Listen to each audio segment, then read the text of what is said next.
News time का साथमा विश्वास लिन्छौं प्रभु बैंक, कृषि विकास बैंक, सम्पूर्ण बैंकिङ सुविधा सहितको तपाई हाम्रो घर आँगनको bank, Dhali Public High School, Sundarbasti, Bhangal, Budhanilkantha, Kokhara Montessori School, Baphal, Ring Road, Kathmandu, Education for Mankind, Uniglobe Higher Secondary, Kamaladi, Ganeshsthan, Kathmandu, Global College International, Baneshwar, Kathmandu, South Western State College, Vasundhara, Kathmandu, Global College of Management, Baneshwar, Kathmandu, Hero Super Splendor, नेपालको अति लोकप्रिय मोटरसाइकल।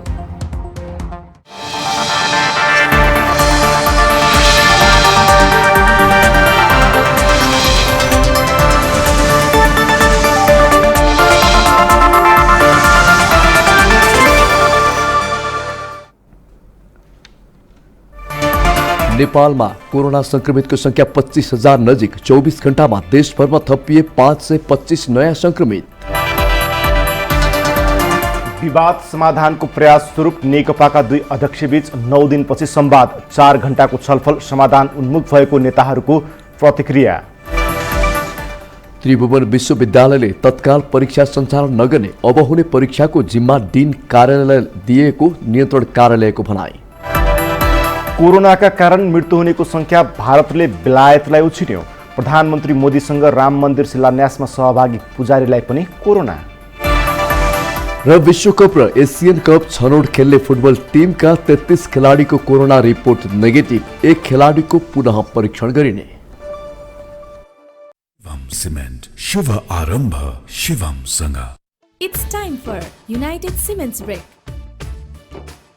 हरेक निर्माण सामग्रीको महत्त्व दर्शाउँदै युनाइटेड सिमेन्ट्स अब जुट्ने बेला हो। काला हिट, लामखुट्टेको काल। अब डेङ्गुबाट आफ्नो परिवारलाई सुरक्षित राख्नुहोस्। जब काला हिट चल्छ, लामखुट्टे मर्छ। शिवम सिमेन्ट, शुभ आरम्भ शिवमसँग। नमस्कार, यो एपी न्यूज टाइम हो। एपी न्यूज टाइमको सुरुमा कोरोना अपडेट। पछिल्लो 24 घण्टामा काठमाडौँ उपत्यकामा थप 127 जनामा कोरोना संक्रमण पुष्टि भएको छ। विभिन्न प्रयोगशालामा गरिएको परीक्षणमा उपत्यकामा मात्र 127 नयाँ संक्रमित थपिएको स्वास्थ्य तथा जनसङ्ख्या मन्त्रालयका प्रवक्ता डाक्टर जागेश्वर गौतमले जानकारी दिनुभयो। उपत्यकामा बुधबार मात्रै 138 जनामा कोरोना पुष्टि भएको थियो। त्यस्तै हिजो काठमाडौँका 111 जना, भक्तपुरका 5 जना र ललितपुरका 11 जनामा कोरोना पुष्टि भएको स्वास्थ्य मन्त्रालयको तथ्याङ्क छ। देशभर 525 जनामा कोरोना पुष्टि भएसँगै देशभर संक्रमितको संख्या 24,957 पुगेको छ। बुधबार मात्रै 484 जनामा कोरोना संक्रमण पुष्टि भएको थियो। यस्तै सक्रिय संक्रमितको संख्या 8,025 पुगेको छ। मन्त्रालयका अनुसार 16,837 जनाले कोरोना जित्न सफल भएका छन् भने क्वारेन्टिनमा रहनेको संख्या 14,769 रहेको छ। हालसम्म 95 जनाको कोरोनाकै कारण मृत्यु समेत भएको छ। गृह मन्त्रालयले हिजोदेखि देशैभर सवारी पास वितरणमा रोक लगाएको छ। मन्त्रालयले बुधबार पत्राचार गर्दै सवारी पास वितरण बन्द गर्न सबै जिल्ला प्रशासन कार्यालयलाई निर्देशन समेत दिएको थियो। कोरोना भाइरसको संक्रमण बढेको भन्दै मन्त्रालयले पास वितरण रोक्न भनिएको हो। यो सँगै अर्को व्यवस्था नहुन्जेलसम्म अब जिल्ला प्रशासन कार्यालयबाट सवारी पास वितरणको प्रक्रिया रोकिने भएको छ। सरकारले जिल्लाभित्र यातायात चलाउन अनुमति दिए पनि जिल्ला बाहिर जानका लागि पास अनिवार्य गरेको थियो। हाल काठमाडौँ उपत्यकासहित सक्रिय संक्रमित 200 भन्दा बढी भएका जिल्लामा जोर बिजोर प्रणाली समेत लागू गरिएको छ।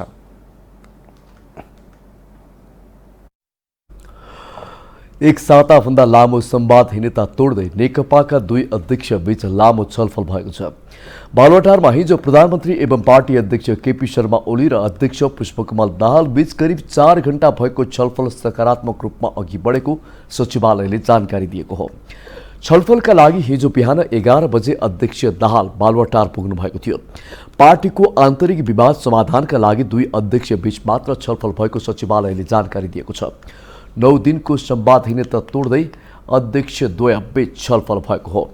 आज फेरि छलफलमा बस्ने गरी हिजोको वार्ता सकिएको र छलफलबाट पार्टीभित्रको समस्या समाधान उन्मुख भएको दाहालका प्रेस संयोजक विष्णु सापकोटाले जानकारी दिनुभयो। प्रधानमन्त्रीले ओलीले AP1 HD टेलिभिजनको बुधबार प्रसारित द ब्राभो डेल्टा शो कार्यक्रममा अबको 5 दिनभित्रै नेकपाको सङ्कट समाधान हुने बताउनु भएको थियो। ओलीको सार्वजनिक प्रतिज्ञा अनुसार नै पार्टीको विवाद समाधानका लागि निर्णायक पहल सुरु भएको हो। दुई अध्यक्षबीच अलग्गै छलफल भइरहँदा बालुवाटारमै महासचिव विष्णु पौडेल सहितका युवा नेताहरू पनि सङ्कट समाधानको सम्भावित खाकामा गृह कार्य गरिरहेका छन्। राजीनामाको माग र अडानबाट ब्याक भएर छलफल महाधिवेशनतिर मोडिएको नेताले जनाएका छन्। असार 10बाट सुरु भएको स्थायी कमिटी बैठकमा प्रधानमन्त्री केपी शर्मा ओलीको राजीनामा माग भएपछि आन्तरिक विवादले विस्फोटक रूप लिएको थियो। शीर्ष तहमा देखिएको कलहका कारण स्थायी समितिको बैठक समेत बस्न सकेको छैन र बोलाइएको बैठक पनि कयौं पटक स्थगित भएको छ। यसैबीच अध्यक्ष दाहाल, वरिष्ठ नेताद्वय माधव कुमार नेपाल र झलनाथ खनाल एवं प्रवक्ता नारायण काजी श्रेष्ठ सहितका नेताले प्रदेशगत केन्द्रीय सदस्यसँगको छलफललाई निरन्तरता दिएका छन्। बुधबार गण्डकीका केन्द्रीय सदस्यसँग छलफल गरेका नेताले बिहिबार प्रदेश 5 का केन्द्रीय सदस्यसँग छलफल गरेका थिए।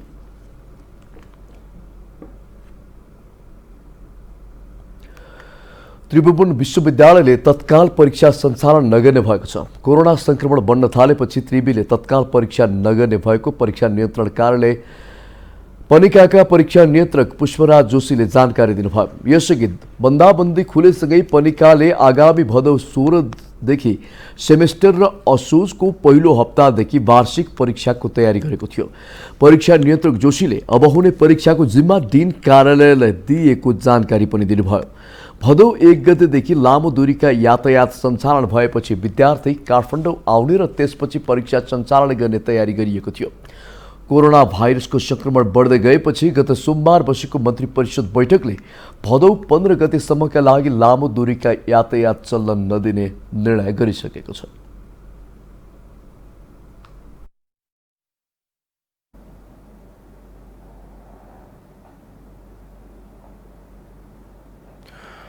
अब पालो AP-SMS पोलको।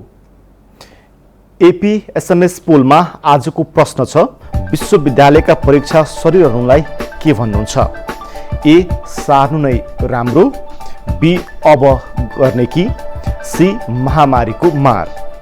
आफ्नो अभिमत व्यक्त गर्न AP स्पेस ए, बी वा सी टाइप गरी 37001 मा सेन्ड गर्नुहोस्। AP-SMS पोलको अन्तिम नतिजा आज साँझ 7 बजेको AP न्युज टाइममा सार्वजनिक गर्नेछौँ।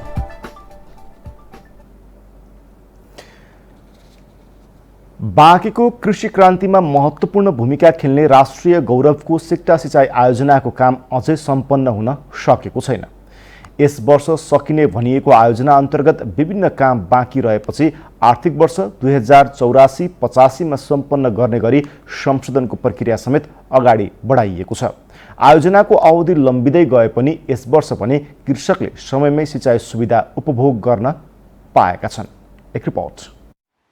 बाँकेका खेतीयोग्य जमिनमा सिँचाइ सुविधा पुर्याउने लक्ष्यका साथ 1.5 दशक अघि सुरु भएको सिक्टा सिँचाइ आयोजनाको काम अझै पुरा हुन सकेको छैन।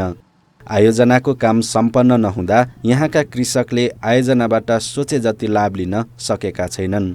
10 वर्षभित्र सम्पन्न गर्ने उद्देश्यका साथ सञ्चालित आयोजनाको अवधि पटक पटक लम्ब्याइँदै गर्दा यस वर्ष भने समयमै नहरबाट पानी सञ्चालन गरिएको छ। श्रावणदेखि धान रोपाई सुरु गरिने बाँकेमा यस वर्ष सिँचाइ सुविधा भएपछि असार मसान्तमै रोपाई सकिएको भन्दै कृषक खुसी भएका छन्। पर साल बहुत उमेर के रहे कि पानी नहीं मिला रहे। इस साल में तो बहुत बढ़िया खेती बराबर भए सर, एकदम बढ़िया पानी पाई गए, बैठावे लागे है। पहिले नै बनेको संरचनालाई सफा गरेर यस वर्ष समयमै नहरमा पानी सञ्चालन गरिएको हो। नहरमा नियमित पानी छोडेपछि किसानहरू उत्साहित भएर धान रोप्नुका साथै अब हिउँदे बालीमा समेत सहज हुने आशामा छन्। योजना पहिलेबाट यो संरचना थियो, त्यसलाई सफा गरेर अलिकति पानी चलाउने चाहिने यो आयोजना निर्देशकजीले व्यवस्था मिलाउनु भयो र अहिले त्यो पानी चलाएपछि अनि चाहिँ के भयो भने किसानलाई एकदम उत्साह उमङ्ग। अब यहाँ सिवान देख्नुहुन्छ धान रोपेको, सिवान धान रोपिया छ र यो सिवान धान रोपेपछि के हुन्थ्यो भने पानी नचल्यो भने हाम्रो चाहिँ गहुँ छराई हुन्न थियो, एक बाली मात्रै हुन्थ्यो, अब 2 बाली हुन्छ। हाल आयोजना अन्तर्गत 45 किलोमिटर पश्चिमी मूल नहरको काम सकिएको छ भने 53 किलोमिटर पूर्वी मूल नहरको 55% काम सकिएको छ। आयोजना सुरु भएदेखि अहिलेसम्म करिब 17 अर्ब रुपैयाँ खर्च भइसकेको छ।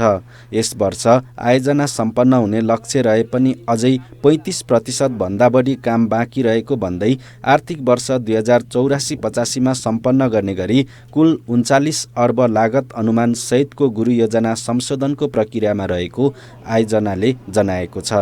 अहिलेसम्म हामीले करिब आयोजनाको 65% काम सम्पन्न गरिसकेका छौँ र हालसम्म यो आयोजनामा करिब 17 अरब रुपैयाँ खर्च भएको छ र हामीले यसको बाँकी 35% काम यसमा मुख्य रूपमा पश्चिम नहरका शाखा नहरहरू र पूर्वको 9000 हेक्टरमा सिँचाइ गर्ने मूल नहरको बाँकी काम अहिले करिब हामी 50% सकाएका छौँ। त्यो हामीले आगामी 5 वर्षभित्र सम्पन्न गर्ने लक्ष्य राखेका छौँ र 5 वर्षभित्र यसलाई सम्पन्न गर्दा अहिलेको अवस्थामा यसको मूल्य बढेर करिब 39 अरब रुपैयाँ हुने हामीले पूर्व अनुमान गरेर यसको चाहिँ संशोधित गुरु योजनाको लागि हामीले मन्त्रालयमा पेश गरेका छौँ। बाँकीको करिब 42,700 हेक्टर सिंचित जमिन मध्ये आयोजना अन्तर्गत हालसम्म 7,000 हेक्टरमा पूर्ण रूपमा सिँचाइको उपलब्धता रहेको छ। समयमै लक्ष्य अनुसार 12 मास सिँचाइ सुविधा पुर्याउन सके व्यावसायिक कृषि पेसाबाट यहाँका कृषकहरूको जीवनस्तरमा परिवर्तन ल्याउन सकिने अपेक्षा गरिएको छ। नेपालगञ्जबाट लक्ष्मण ढुङ्गानाको रिपोर्ट। प्रविधिमा आधारित रही व्यावसायिक कृषितर्फ किसान आकर्षित हुन थालेपछि पाल्पाका किसानले राम्रो प्रतिफल लिन सफल भएका छन्। प्लास्टिक टनेल, थोपा सिंचाई, प्लास्टिक पोखरी, साना सिंचाई लगायत उन्नत प्रविधिको प्रयोगबाट थोरै लगानीमा उनीहरूले राम्रो आम्दानी गर्न सफल भएका छन्। पछिल्लो समय पाल्पामा तरकारी खेतीमा प्रविधिको प्रयोग बढ्न थालेपछि किसानहरूले कम लागतमा बढी उत्पादन लिन थालेका छन्। प्लास्टिक टनेल, थोपा सिँचाइ, प्लास्टिक पोखरी, साना सिँचाइ लगायत प्रविधिको प्रयोग गर्न थालेपछि राम्रो आम्दानी हुन थालेको किसानहरू बताउँछन्। तानसेन नगरपालिका, बगनासकाली र तिनाउ गाउँपालिकाका अधिकांश किसानले यही प्रविधि प्रयोग गरेर तरकारी तथा फलफुल खेती गर्दै आएका छन्। तरकारी उत्पादन तथा उत्पादकत्व वृद्धि गर्न प्रधानमन्त्री कृषि आधुनिकीकरण परियोजना कार्यान्वयन इकाइ तरकारी जोनले प्रविधिको प्रयोग र विस्तारमा जोड दिएको छ। कार्यालयले 5,600 किसानहरूको सहभागितामा 223 समूहहरू उन्नत प्रविधिबाट लाभान्वित भएका छन्। यो परोपकारी भएको कारणले गर्दा नि पोर्थिम मल्चिङ र यो थोपा सिँचाइ कार्यक्रम चाहिँ सुरु गरिरहेको छु अहिले। चाहिँ राम्रै छ हैन। यो यहाँ मेन पावर कम लागिरहेको हैन। यो पानी हाल्नदेखि थोपा सिँचाइले गर्दा यो मल्चिङले गर्दा गोडमेलदेखि लिएर मेन पावर एकदम कम भएछ। पाल्पामा आर्थिक वर्ष 2073-74 देखि सुरु भएको कार्यक्रमबाट कृषि यान्त्रिकरण, व्यवसायीकरण र प्रशोधन गरी आधुनिक कृषि प्रणालीको विकासमा जोड दिएको छ। नवीन प्रविधिहरूको प्रयोग, यान्त्रिकरणका क्रियाकलापहरू र कृषकहरूलाई प्राविधिक रूपमा चाहिँ दक्ष बनाउने कुराहरूमा चाहिँ जोड दिँदै आइरहेको छ र यसै गरी हामीले चाहिँ विभिन्न आर्थिक वर्षहरूमा विभिन्न कार्यक्रमहरू सञ्चालन गरेका छौँ र यस वर्ष बेमौसमी तरकारी खेतीका लागि चाहिँ अस्थायी प्लास्टिकहरूमा चाहिँ तरकारी खेती गर्नको लागि चाहिँ सहयोग गर्ने खालका कार्यक्रमहरू, मल्चिङ, थोपा सिँचाइ लगायतका चाहिँ प्रविधिहरूमा सहयोग गर्ने कुराहरू लगायत पोस्ट हार्भेस्ट सेन्टरहरू स्थापना गर्ने र अन्य विविध प्राविधिक कामहरू चाहिँ गर्दै आइरहेका छौँ। पाल्पा बेमौसमी तथा मौसमी तरकारी उत्पादनमा पछिल्ला केही वर्षदेखि आत्मनिर्भर रहँदै आएको छ। कोरोना संक्रमणको कारण रोजगारी गुमाई फर्किएका हजारौं युवालाई लक्षित गरी स्थानीय सरकारले कृषि तथा पशुपालन क्षेत्रमा सहभागी गराउन करोडौं रकम विनियोजन गरेका छन्। कृष्ण पोखरेल, पाल्पा। विदेशमा जसरी परिश्रम गरे स्वदेशमै पनि राम्रो आम्दानी गर्न सकिन्छ भन्ने अनुभव लिएर फर्किएका बझाङका युवाले गाउँघरमै कृषि व्यवसाय गर्न थालेका छन्। व्यवसाय कृषिबाट राम्रो आम्दानी गर्न सकिने बुझेका उनीहरू पशुपालनदेखि उन्नत तरकारी तथा फलफुल खेतीतर्फ आकर्षित भएका हुन्। भारतका विभिन्न शहरदेखि वैदेशिक रोजगारीमा जाने बझाङका युवाहरू अहिले स्वदेश फर्केर कृषि कर्मका साथै विभिन्न व्यवसाय सञ्चालनमा उत्साहित देखिएका छन्। तोलेनी, भण्डारी गाउँ, साइपाल, रिलु, कैलाश, बाजगाउँ लगायत ठाउँका युवा व्यावसायिक कृषि कर्मतर्फ लागेका हुन्। हामीले बङ्गुरको खोडहरू अनि कुखुराको फर्महरू हामीले बनाइरहेका छौँ होइन। अहिलेको लकडाउनको समयलाई मध्यनजर गर्दै हाम्रो पढाइलाई पनि निरन्तरता गरेर अनि कृषि पेसालाई नै अलि अगाडि बढाइरहेका छौँ। टनेलहरू भयो, तरकारी खेतीहरू पनि हामीले बनाइरहेका छौँ। प्रदेश सरकारले पनि ग्रामीण क्षेत्रका युवालाई व्यवसायतर्फ आकर्षित गर्न विभिन्न कार्यक्रम अघि सारेको जनाएको छ। त्यसैले युवाहरू बाख्रा पालन, बङ्गुर पालन, कुखुरा पालन तथा अन्य व्यावसायिक कृषितर्फ आकर्षित भएका हुन्। त्यहाँ हामीले 2,500 बोटहरू ओखरका लगाएका छौँ अनि त्यो ओखरको बोटको मुनितिर घाँसहरू फलाएर बाख्रा पालेर अनि किसानहरूको आय आर्जनलाई वृद्धि गर्ने र यसलाई भविष्यमा हामीले किसानहरूका लागि, समुदायहरूका लागि विकासको एउटा नमुनाको रूपमा यो गाउँठाउँका लागि बाख्रा कार्यक्रमलाई अगाडि लिन खोजेका हौँ। सर, कोरोना संक्रमणका कारण गाउँ फर्किएका युवालाई पनि आत्मनिर्भर तुल्याउनका लागि स्थानीय तहले पनि विभिन्न कार्यक्रम सञ्चालन गरिएको बताएका छन्। सुदूरपश्चिम प्रदेशलाई खास गरी पशुजन्य पदार्थको उत्पादन, दुध, फूल, मासु, माछाको उत्पादन वृद्धि गरेर आत्मनिर्भरता बढाउने र यसको आयात प्रतिस्थापन र निर्यातलाई बढाउने हिसाबले हैन यहाँ कार्यक्रम सञ्चालन हुन्छन्। यी काममा खास गरी अहिले व्यावसायिक कार्यक्रमहरू जस्तै दर्ता भएका पशुपन्छी फार्महरू हैन, कृषिका फार्महरूलाई लक्ष्य गरेका हुन्छ। त्यसमा युवा त निश्चित रूपमा पर्ने नै भयो हैन। म चाहिँ खास गरी विदेशबाट फर्किएका बेरोजगार युवाहरूलाई पशुपन्छी विकासका कार्यक्रमहरूले लक्षित गरेका हुन्छ। जिल्लाका 26 पाथिफेरा, बित्थड गाउँपालिका तथा नगरपालिकाले समेत आधुनिक कृषि तथा पशुपालन गर्नेलाई अनुदानका कार्यक्रम अघि सारेको जनाएको छ। AP1 टेलिभिजनका लागि सुभाष सिंह कठायत, बझाङ, चैनपुर। AP न्यूज टाइममा brake.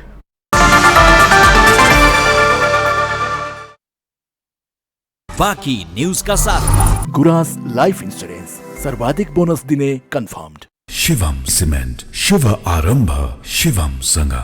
It's time for United Cements Break. हरेक निर्माण सामग्रीको महत्व दर्शाउँदै युनाइटेड सिमेन्ट्स अब जुट्ने बेला हो। Presenting sulfate and paraben free live-on shampoo. Hair र scalp को natural oils बचाउँछ. Cleans gently but thoroughly giving you moisturized, lustrous hair so that you have a good hair day every day. काला hit, लामखुट्टेको काल। अब डेङ्गुबाट आफ्नो परिवारलाई सुरक्षित राख्नुहोस्। जब काला हिट चल्छ, लामखुट्टे मर्छ। शिवम सिमेन्ट, शुभ आरम्भ शिवम सँग। अब बाँकी समाचार। कोरोनाको त्रास र नियन्त्रणका लागि चालिएका कदम तथा प्रभावले गर्भवती र सुत्केरी महिला जोखिममा परेका छन्। कोरोनाको महामारीका बीच नियमित चेक जाँच गराउन नसक्दा त्यस्ता महिलाले अकालमै ज्यान गुमाउन समेत परिरहेको छ। नेपालगञ्जबाट लक्ष्मण ढुङ्गानाको यो रिपोर्ट। सरकारले कोरोना संक्रमण नियन्त्रणका लागि चालेका प्रतिबन्धात्मक कदम र त्यसको प्रभावले गर्भवती र सुत्केरी महिला जोखिममा परेका छन्। कोरोनाको त्रासका बीच स्वास्थ्य संस्थाबाट सहज सेवा नपाउँदा सुत्केरी तथा गर्भवती महिलाले अकालमै मृत्युवरण समेत गर्नु परेको छ। भेरी अस्पताल नेपालगञ्जका अनुसार अघिल्लो आर्थिक वर्षमा 5 जना गर्भवतीको मृत्यु भएकोमा यस वर्ष भने लकडाउन सुरु भए यता असारसम्म 4 महिनाको अवधिमै त्यति नै सङ्ख्यामा गर्भवतीको मृत्यु भएको छ। गत आर्थिक वर्षमा 12 जना गर्भ र सुत्केरीको मृत्यु भएको तथ्याङ्कले देखाउँछ। लकडाउनकै अवधिमा नियमित प्रसुति तथा गर्भजाँच गराउन नसक्दा मातृ मृत्युदर मात्र नभएर बाल मृत्युदर समेत बढेको पाइएको छ। अस्पतालको मात्रै कुरा गर्दा वर्षमै 5-7वटा डेथ होला एक्ज्याक्टली त मैले अब हेर्नुपर्छ होइन। तर अहिले चाहिँ 1 महिनामै जुन कोरोनाकै पिरियडमा हेर्ने हो भने यो असारको महिनामा लगालग चाहिँ 5वटा डेथ अथवा मृत्यु भएको छ होइन। अब त्यस्तो मृत्यु चाहिँ अब भनौँ न एकदमै दुःख लाग्दो मृत्यु हुन्छ। एउटा आमाले एउटा भनौँ न टाइममा उपचार पाएको भए अथवा टाइममा चाहिँ स्वास्थ्य संस्थामा आउन सकेको भए त्यो खालको हुन्थेन कि। कोरोना संक्रमण उत्कर्षमा पुग्दा बाँके बर्दिया लगायत देशका कतिपय ग्रामीण स्वास्थ्य संस्थामा केही समय गर्भवती जाँच सम्बन्धी सेवाहरू सञ्चालन हुन सकेनन्, जसका कारण गर्भवती र सुत्केरी महिलाहरू जोखिममा परेका हुन्। अहिले पनि संक्रमण समुदायमा फैलिन सक्ने सम्भावना देखिएको भन्दै धेरैजसो गर्भवती सुत्केरी महिला र तिनका आफन्त चिन्तित छन्। नेपालगञ्ज पनि गएर राम्रोसँग चेक गरौँ कि भनेर गयौँ, अनि रिफर गरिदिनु भयो भेरीमा। अनि भेरीमा कोरोनाको धेरै देखेर अनि हामी प्राइभेटमा नै गरेर आयौँ। अनि त्यसपछि अब पछि डेलिभरी हुँदाखेरि अब कस्तो हुन्छ के हुन्छ त्यो त डर लागिरह। गर्भवती तथा सुत्केरी महिलालाई कोरोना संक्रमणको समयमा पनि स्वास्थ्य जाँच गर्न सल्लाह सुझाव र परामर्श लिन सकिने व्यवस्था सबै स्वास्थ्य संस्थामा छ। जोखिम आउन सक्ने भएकोले कोरोनाको समयमा पूर्व सावधानी अपनाउनु पर्ने सुझाव चिकित्सकले दिएका छन्। 7 महिना पुगेको मान्छे गर्भवतीले चाहिँ अरूभन्दा बढी सचेत हुनुपर्छ। त्यो टाइममा के हुन्छ भने पाठेघर यति माथि पुगिसकेको हुन्छ त्यसले फोक्सोलाई थिच्छ कि, त्यसले गर्दा लङ्स अलिकति कम्प्रोमाइज हुन्छ। त्यसै कारण उनीहरूलाई छिटो छिटो सास लिनुपर्ने हुन्छ त्यस्तो गर्भवतीहरूलाई होइन। त्यस्तो टाइममा चाहिँ नि अब कोभिडले लङ्समा चाहिँ इन्फेक्सन गर्न सक्ने सम्भावना बढी हुन्छ अरू पिरियडको भन्दा। त्यसै कारणले अब 7 महिना पुगिसकेका विशेष गर्भवतीले चाहिँ नि सोसियल डिस्टेन्सिङ, ह्यान्ड वासिङ, यो मास्क लगाउने यो सबै चिजमा चाहिँ उहाँहरूले कोभिडबाट बच्ने भनेको अर्काले होइन, आफै बच्ने हो। सरकारले मातृ र नवजात शिशु मृत्युदर कम गर्न विभिन्न कार्यक्रम गरेको जनाए पनि लक्ष्यअनुसार मातृ र नवजात शिशु मृत्युदरमा कमी आएको छैन। कोरोना महामारीको समयमा नियमित गर्भजाँचका साथै स्वास्थ्य परीक्षण हुन नसक्दा गर्भवती र सुत्केरी महिलाले अकालमै ज्यान गुमाउनु परेको छ। जोखिम न्यूनीकरणका लागि सबै स्थानीय तहमा भएका स्वास्थ्य संस्था, बर्थिङ सेन्टर लगायतमा आवश्यक जनशक्ति र स्रोत साधनको व्यवस्था गरी विशेष ध्यान दिन जरुरी देखिन्छ। नेपालगञ्जबाट लक्ष्मण ढुङ्गानाको रिपोर्ट।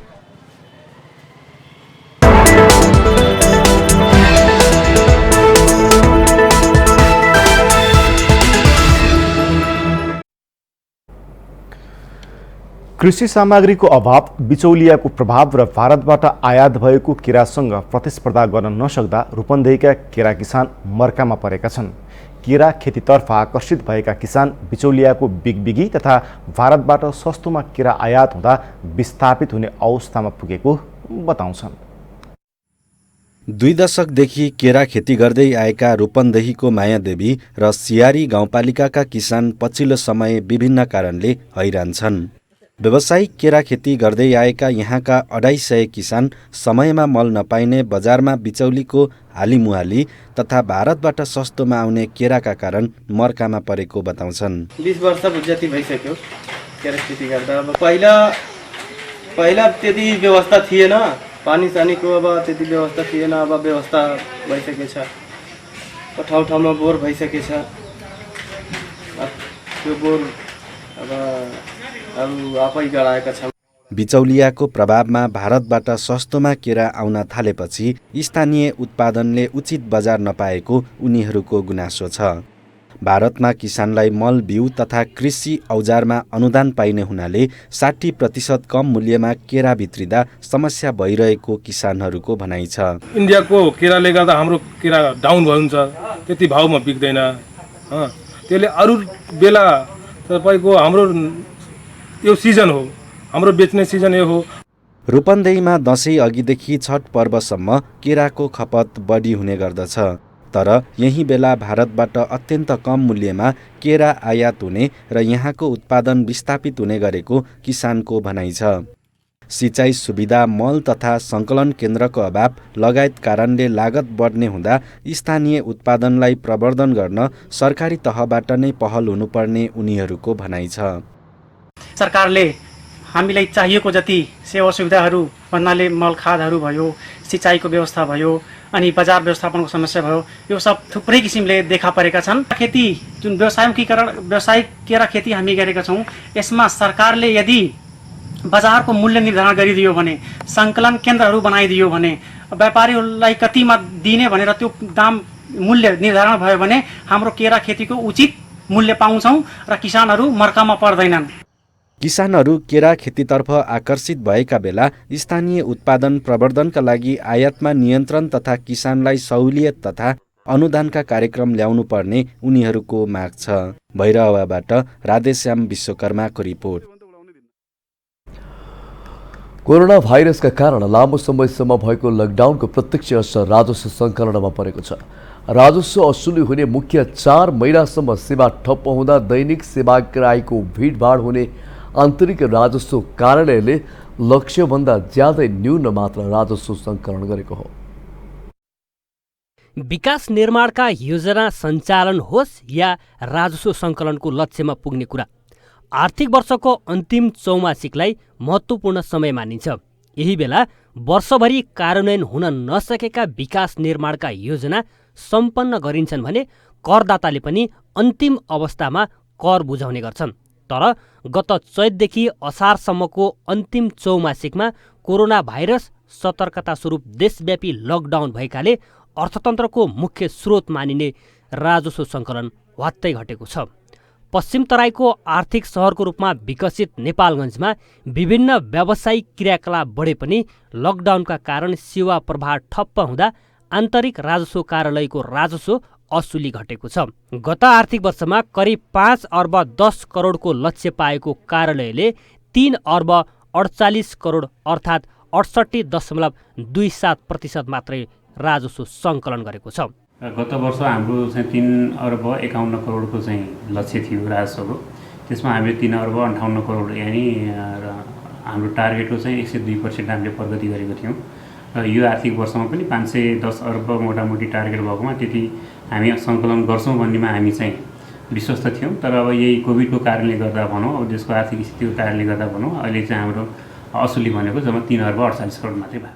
अघिल्लो आर्थिक वर्षमा 3 अर्ब 51 करोड लक्ष्य रहेकोमा लक्ष्यभन्दा 7 करोड बढी असुली गरेको थियो। गत वर्ष भने कार्यालयले लक्ष्यभन्दा 1 अर्ब 61 करोड 66 लाख 81 हजार रुपियाँ कम राजस्व सङ्कलन गरेको हो। कोरोना भाइरसका कारण लामो समयसम्म मुलुक लकडाउन भएपछि करदाताले कर बुझाउन नसकेका कारण लक्ष्य अनुसार राजस्व सङ्कलन गर्न नसकेको आन्तरिक राजस्व कार्यालयले जनाएको छ।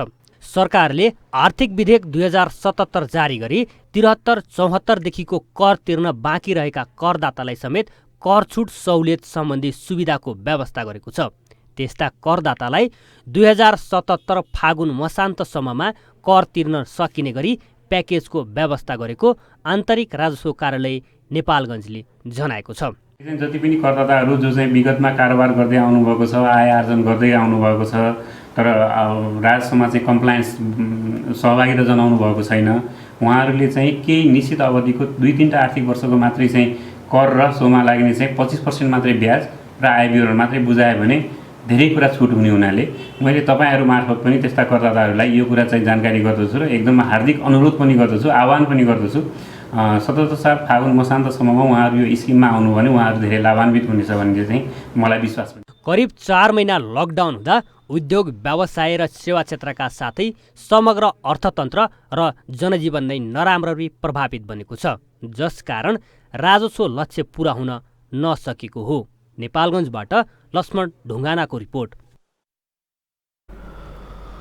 कोरोना संक्रमणका कारण मुलुकका हरेक क्षेत्र जस्तै ताप्लेजुङका हिमाली गाउँ पनि प्रभावित भएका छन्। गलैँचा बेचेर जीविकोपार्जन गर्दै आएका चीनसँगको सीमावर्ती ओलाङचुङ गोलाका स्थानीय बासिन्दालाई अहिले गलैँचा कहाँ बेच्ने भन्ने समस्या परेको छ। बेचेर गुजारा चलाउने ताप्लेजुङको ओलाङचुङ गोलाका महिलालाई अहिले गलैँचा कहाँ बेच्ने भन्ने चिन्ता बढेको छ। हिउँदाभर बुनेका गलैँचा बिक्रीका लागि तयार भए पनि चीनसँगको नाका बन्द भएपछि गलैँचा नबिक्ला भन्ने पीर उद्यमीहरूमा बढेको छ। अहिले त किन्ने पनि छैन, अब अहिले यहाँ बन्द खोलेपछि लान्छ कि भन्ने आश बुनिराखेको। अहिले त बिक्री हुँदैन अहिले त खेतीपाती छैन केही काम छैन अनि मेन्जु यसो बुनेको नि गलैँचा एक्लैले बुन्दा त 12 दिन 13 दिन लाग्छ नि अनि सामान त रङहरू चाहियो धागो चाहियो अनि यो ओखरको रङहरू चाहियो हरेक चाहियो नि यसलाई त खोकिमहरू खासै फाइदा हुँदैन लगानी नै कति जान्छ ओलाङचुङ गोलाका अधिकांश महिलाको मुख्य काम गलैँचा बुन्नु हो सबैका घरमा अहिले कम्तीमा 15वटा बिक्रीका लागि तयार भएका गलैँचा छन् यहाँको गलैँचाको मुख्य बजार तिब्बत हो तिब्बतले नेपालसँगको टिप ताला नाका माग यता बन्द गरेसँगै नेपालमा पनि 4 महिनासम्म बजार बन्द थिए जसले 12 देखि 15 दिन लगाएर बुनिएको गलैँचा घरमै थन्किएको छ अनि सस्तोमा चाहिँ 12,000 महँगोमा चाहिँ 14,000 टिबेटमा भन्दा पनि कहाँ बिक्री हुन्छ अब 3200 मिटर उचाइमा रहेको यो बस्तीमा अन्नबाली उत्पादन हुँदैन जीविकोपार्जनको आधार नै गलैँचा र पशुपालन हो याक चौरी र गलैँचा बेचेर गुजारा चलाउनु पर्छ तर चीन र नेपाल दुवैतर्फको बजार बन्द हुँदा व्यवसाय ठप्प हुँदा अब कसरी जीविका चलाउने भन्ने चिन्ता थपिएको छ उनीहरूमा गलैँचा जति उत्पादन भएको छ यसको मार्केट भनेको तिब्बत हो अहिलेको अवस्था भनेको अब जुन चाइनासँगको नाका बन्द भएको कारणले त्यहाँको सबै स्थानीयले अब जीविका चलाउने भनेको त्यहाँ योजनाहरूको काम गरेर चाहिँ त्यो सम्पन्न भएको छ र अरू पशुपालनमा थोरै मात्रामा पशुपालनमा व्यस्त छन् त्यही अनुसारले नै अहिले जीविकोपार्जन गरिरहेछन् 53 घर परिवारको बसोबास रहेको ओलाङचुङ गोलामा वार्षिक 500 बढी गलैँचा तिब्बतको बजारमा निर्यात हुने गरेको ओडा कार्यालयको तथ्याङ्क छ कोसेलीको रूपमा काठमाडौँ र अमेरिकासम्म पनि यहाँको गलैँचा पुग्न थालेको थियो सीताराम गुरागाई ताप्लेजुङ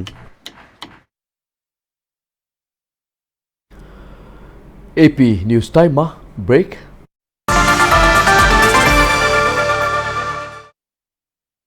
बाकी न्यूज का साथ गुरांस लाइफ इंश्योरेंस सर्वाधिक बोनस दिने कन्फर्म्ड शिवम सिमेंट शुभ आरंभ शिवम संग It's time for United Cements Break.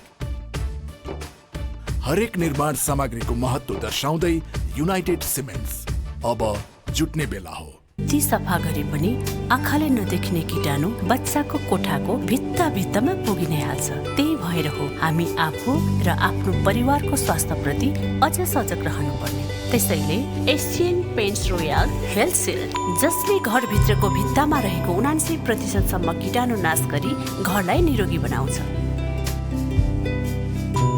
अब तपाई पनि आफ्नो घरलाई निरोगी बनाउनुस् शिवम सिमेंट शुभ आरंभ शिवम संग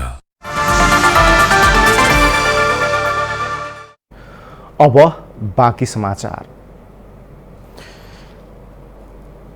भर्खरै हामीलाई प्राप्त समाचार अनुसार सिन्धुपाल्चोकको जुगल गाउँपालिका 2 मा हिजो राति पहिरो जाँदा 7वटा घर पुरिएको खबर प्राप्त भएको छ र मानवीय हताहती भएको पनि जानकारी प्राप्त भएको छ यस विषयमा थप जानकारी दिनका लागि अहिले हामीसँग सिन्धुपाल्चोकबाट हाम्रा संवाददाता निरोज चौलागाई प्रत्यक्ष टेलिफोन सम्पर्कमा हुनुहुन्छ निरोज हजुर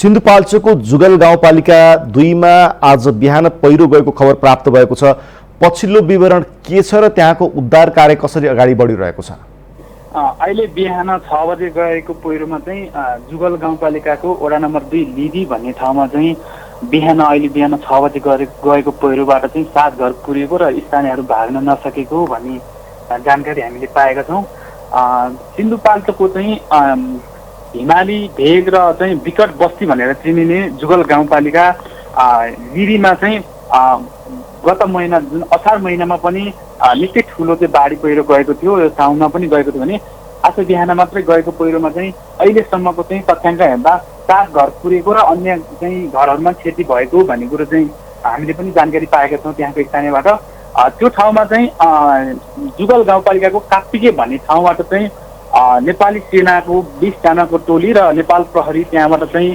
घटनास्थलतर्फ पुगेको छ त्यहाँबाट चाहिँ घटनास्थलमा पुग्नलाई अझै 1.5 घण्टा लाग्छ र कुनै पनि त्यस्तो खालको जानकारी आएको छैन घरहरू पुरेको र चाहिँ स्थानीय भाग्न नसकेको भन्ने कुरो चाहिँ गुम्बा गाविसको सादिकको गुम्बा गाविस र अहिले चाहिँ जुगल गाउँपालिका वडा नम्बर 5 को चाहिँ निरज, उद्धार कार्यको लागि कति समयसम्म लाग्न सक्छ? कुनै त्यहाँको जिल्ला प्रशासन या प्रशासनिक निकाय या सुरक्षा निकायले त्यस्तो कुनै खबर गरेको छ कि छैन?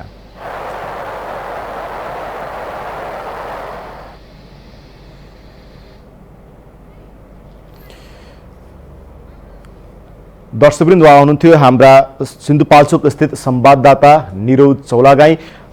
आज बिहान सिन्धुपाल्चोकको जुगल गाउँपालिका वडा नम्बर 2 मा पहिरो जाँदा 7वटा घर पुरिएको र उनीहरूको उद्धारको कार्यका लागि नेपाली सेना, नेपाल प्रहरी र स्थानीय बासिन्दाहरू त्यसतर्फ प्रस्थान गरिसकेको जानकारी दिनुभएको छ। अब बाँकी प्रसङ्ग।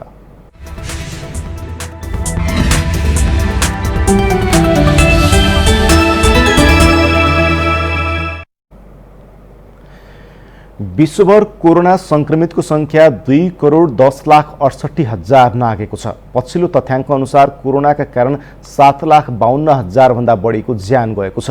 कुल संक्रमित मध्ये 1,38,97,300 भन्दा बढी निको भएका छन्। सबैभन्दा बढी प्रभावित बनेको अमेरिकामा अहिलेसम्म 1,70,000 भन्दा बढीको ज्यान गएको छ भने 54,14,600 भन्दा बढी संक्रमणको चपेटामा परेका छन्। अमेरिकापछि ब्राजिलमा 1,05,000, मेक्सिकोमा 54,000, भारतमा 47,000, बेलायतमा 41,000 र पेरुमा 21,000 भन्दा बढीको ज्यान गएको छ। संक्रमितको हिसाबले अमेरिकापछि प्रभावित बनेको ब्राजिलमा 32,29,000, भारतमा 24,00,000, रुसमा 9,07,000, दक्षिण अफ्रिकामा 5,72,000, पेरुमा 5,00,000 र मेक्सिकोमा 4,98,000 भन्दा बढी संक्रमित भएका छन्। यसैबीच कोरोना संक्रमण बढेपछि पेरुमा आइतबार निषेधाज्ञा लगाउने घोषणा गरिएको छ भने कोरोना मुक्त घोषणा भएको न्युजिल्यान्डमा 100 दिनपछि पहिलो पटक 14 जनामा कोरोना संक्रमण पुनः पुष्टि भएको छ। यस्तै स्पेनको ग्यालासिया क्षेत्रमा रेस्टुरेन्ट, बार लगायत सार्वजनिक स्थलमा धूम्रपान गर्न प्रतिबन्ध लगाइएको छ।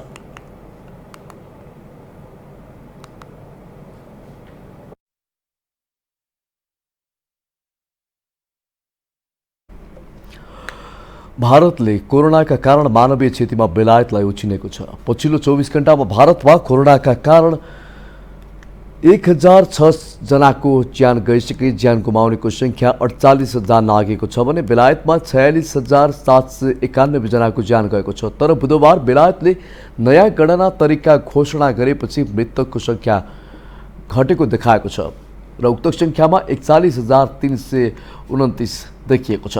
मानवीय क्षतिको हिसाबमा भारत, अमेरिका, ब्राजिल, मेक्सिको पछि चौथो स्थानमा रहेको छ भने संक्रमित संख्याको आधारमा तेस्रोमा छ भारत। बिहिबार संक्रमित हुनेको संख्या हालसम्मकै सर्वाधिक अर्थात् करिब 67,000 थपिएको छ। जनस्वास्थ्य विज्ञले भारतमा समुदायबीच संक्रमण तीव्र रूपमा बढिरहेको भन्दै चिन्ता व्यक्त गर्न थालेका छन्।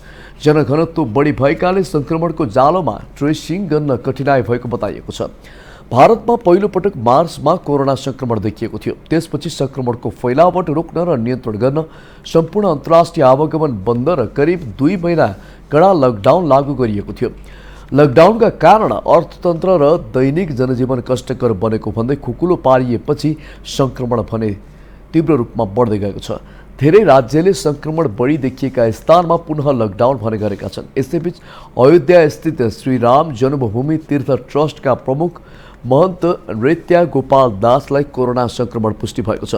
श्वास प्रश्वासमा समस्या देखिएपछि परीक्षण गर्दा कोरोना पुष्टि भएको हो। दास केही साता अघि अयोध्यामा निर्माण सुरु गरिएको राम मन्दिरको शिलान्यास र भूमि पूजामा संलग्न थिए। उक्त पूजामा प्रधानमन्त्री नरेन्द्र मोदी, यूपीका मुख्यमन्त्री आदित्यनाथ लगायत 100 भन्दा बढी पाहुना सहभागी थिए।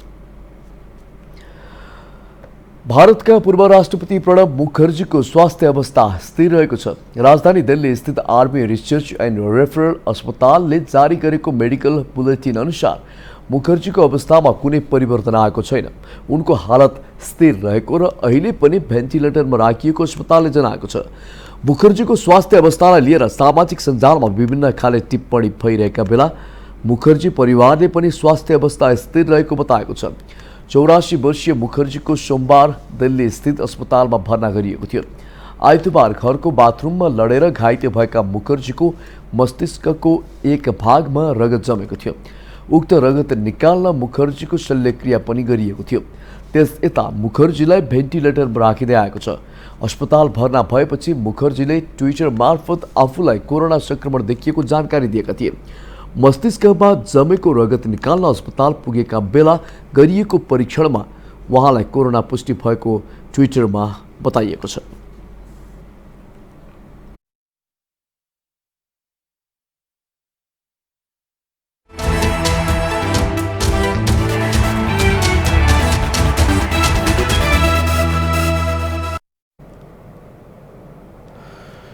विश्वकप छनौट र एसियन कप छनौट खेल्ने राष्ट्रिय फुटबल टिमका 33 खेलाडीको कोरोना रिपोर्ट नेगेटिभ आएको छ।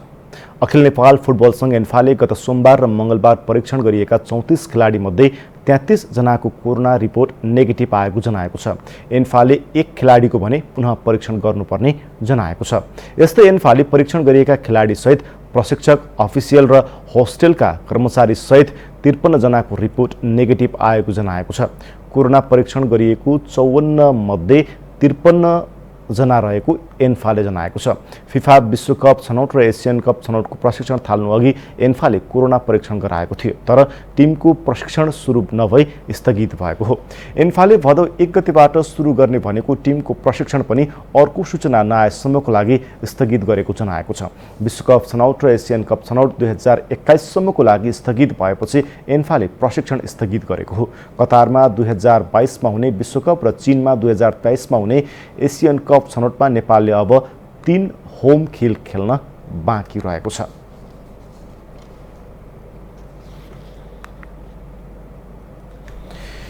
एपी न्यूज टाइमको अन्त्यमा हेडलाइन्स पुनः एकपटक। नेपालमा कोरोना संक्रमितको संख्या 25,000 नजिक, 24 घण्टामा देशभरमा थपिए 525 नयाँ संक्रमित। विवाद समाधानको प्रयास स्वरूप नेकपाका 2 अध्यक्षबीच 9 दिनपछि संवाद, 4 घण्टाको छलफल, समाधान उन्मुख भएको नेताहरूको प्रतिक्रिया। त्रिभुवन विश्वविद्यालयले तत्काल परीक्षा सञ्चालन नगर्ने, अब हुने परीक्षाको जिम्मा दिन कार्यालयलाई दिएको नियन्त्रण कार्यालयको भनाई। कोरोनाका कारण मृत्यु हुनेको संख्यामा भारतले बेलायतलाई उछिन्यो, प्रधानमन्त्री मोदीसँग राम मन्दिर शिलान्यासमा सहभागी पुजारीलाई पनि देखियो कोरोना। र विश्वकप र एसियन कप छनौट खेल्ने फुटबल टिमका 33 खेलाडीको कोरोना रिपोर्ट, एक खेलाडीको पुनः परीक्षण गरिने। एपी न्यूज टाइम सकियो। जाँदै र यो पनि माइक द हेडलेस चिकन सुन्दा अचम्म लाग्न सक्छ, तर एउटा कुखुरा जो घाँटे बिना नै 18 महिना बाँचेको प्रसङ्ग निकै रोचक छ। लोइड ओल्सेन र उनकी पत्नी क्लारा पोल्ट्री फार्म चलाउँथे र दैनिक 50 देखि 60 वटा कुखुरा काटेर बेच्ने गर्दथे। सन् 1945 सेप्टेम्बर 10 का दिन कुखुरा काट्ने क्रममै एउटा कुखुरा छटपटाउँदै उछिट्यो। ओल्सेन दम्पतिले भोलिपल्ट बिहान घाँटे बिनाको उक्त कुखुरालाई जिउँदै देख्दा छक्क परे। त्यसपछि ओल्सेनले उक्त कुखुरालाई नमार्ने निर्णय गरे। यो चमत्कारपछि कुखुराको नाम राखियो माइक द हेडलेस चिकन। ओल्सेनले माइकलाई ड्रपको माध्यमबाट खाना खुवाउन थाले। माइकका कारण ओल्सेन पनि चर्चित भए र माइकसँगै ओल्सेनले पनि वर्ल्ड टुरको मौका पाउनुका साथै करोडौं रुपियाँ समेत कमाए। माइक यति चर्चित भए कि माइकको बारेमा थुप्रै लेख, कविता, गीत समेत प्रकाशित भए। एक दिन वर्ल्ड टुरकै क्रममा फ्योनिक्सबाट फर्कदा माइकलाई खाना खुवाउने क्रममा माइकको घाँटीमा मकैको दाना अड्कियो। माइकको घाँटी काटिएको 18 महिनापछि मिराकल माइकको मृत्यु भयो। माइकको मृत्युपछि ओल्सेन दम्पतिले सञ्चार माध्यमलाई वास्तविकता नबताई माइकलाई आफूहरूले बेचेको जानकारी दिने गर्दछे। वैज्ञानिकहरूका अनुसार घाँटी काटिए पनि माइकको मस्तिष्कको 80% हिस्सा बाँकी रहेको र जगुलर भेन पनि नकाटिएकाले शरीर बाँच्न सफल भएको हो। माइकको सम्झनामा फ्रुटा कोलोराडोमा स्ट्याच्यु पनि बनाइएको छ। त्यस्तै एनुअल हेडलेस चिकन फेस्टिभल समेत आयोजना हुने गरेको छ। AP1 न्यूज टाइमका साथमा विश्वास दिन्छौं प्रभु बैंक, कृषि विकास बैंक, सम्पूर्ण ब्याङ्किङ सुविधा सहितको तपाईँ हाम्रो घर आँगनको bank, Dhali Public High School, Sundarbasti, Bhangal, Budhanilkantha, Kokhara Montessori School, Baphal, Ring Road, Kathmandu, Education for Mankind, Uniglobe Higher Secondary, Kamaladi, Ganeshsthan, Kathmandu, Global College International Baneshwar Kathmandu, South Western State College Vasundhara Kathmandu, Global College of Management Baneshwar Kathmandu, Hero Super Splendor नेपालको अति लोकप्रिय मोटरसाइकल,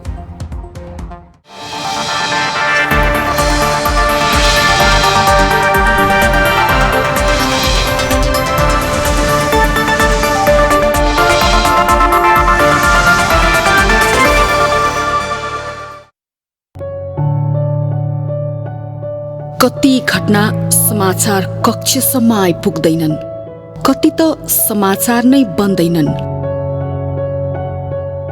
जे सुनिन्छ, जे देखिन्छ त्यो मात्रै पनि त घटना होइन।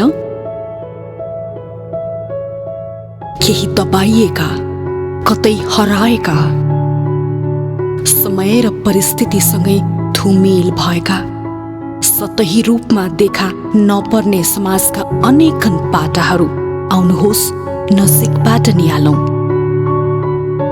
A closer look. Coming soon.